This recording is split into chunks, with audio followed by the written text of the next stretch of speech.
Liz Cheney, what percentage of the people, of your former colleagues in the Republican Party who support the idea of the, for lack of a better word, big lie, what percentage of them do you think actually believe it? I mean, like 0.1. I mean, in terms of elected officials. Even though I don't even know the number, but it's a vast majority of them say they believe it. Yeah, yeah. Elected Republicans, you know, maybe 5, like not very many actually believe what Trump is saying, actually believe. And do they not have any idea of what the damage that does to our nation and to our democracy to promulgate that lie? Or do they just not care? Both. I mean, is there anything more cynical than you can think of politically, weaker or more cynical than that, than to lie to the American people for your own political power and destroy the thing that you want to be part of? It has been, the way to think about it is America's adversaries would love nothing more than to convince us that our democracy doesn't work. And right now you have Donald Trump and the Republicans who support him doing the work of our adversaries.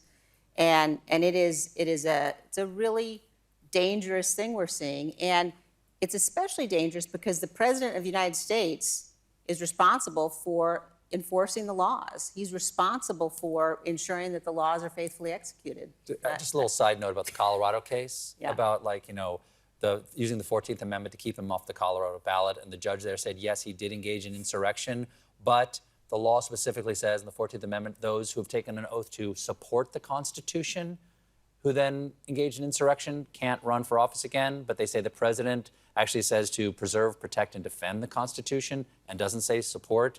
From your point of view, can you preserve, protect, and defend without supporting something? No. I think that it's very hard to argue that the presidency is not an office of the United States. And that's essentially what that ruling is. Okay.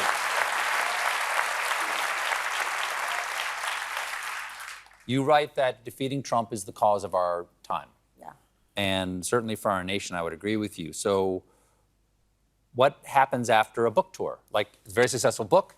You make a good case to the public through this show and other media. What is next? What else can people do other than vote? Yeah. What can people do to prevent this person from becoming a dictator? As you say, we're possibly sleepwalking our way toward.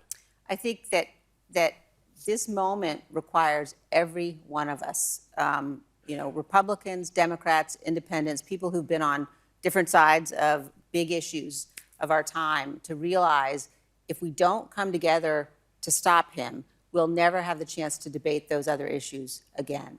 This is a moment that has to be a unifying moment where people say, yeah, look, I'm going to put aside the fact that I might disagree on X, Y, or Z.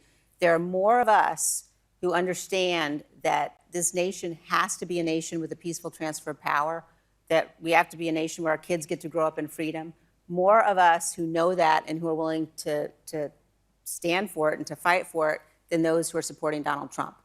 But we've got to be willing to do the hard work to stand against him and make sure that he does not ever again get anywhere close to the Oval. We're going to take a quick break. We'll be right back with more Liz Cheney, everybody.